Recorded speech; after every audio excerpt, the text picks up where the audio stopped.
जिसकी वजह से या तो वो बार बार बहुत ज़्यादा हाथ धोने लगते हैं, या इस हद तक इतने ज़्यादा हाथ धोने लग जाते हैं कि उनके हाथों की जो स्किन है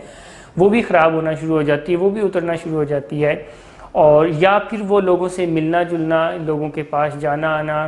क्लासेस में, कामकाज पे, यूनिवर्सिटी कॉलेज जाना आना छोड़ के, स्कूल जाना आना छोड़ के, और बिल्कुल अलग थलग होके कमरे में बंद हो जाते हैं। यानी वो बंदा जो, वो शख्स जो काफ़ी ज़्यादा टैलेंटेड होता है, उसकी ज़िंदगी रुक के रह जाती है उन ख्यालात की वजह से।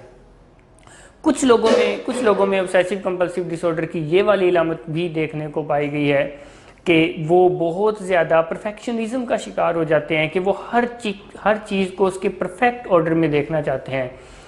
और उनके दिमाग में ये ख्याल आता रहता है कि हर चीज़ परफेक्ट ऑर्डर में हो, जिसकी वजह से वो ज़्यादा काम ही नहीं कर पाते, वो चीज़ों को उनके परफेक्ट ऑर्डर में ही करते रहते हैं।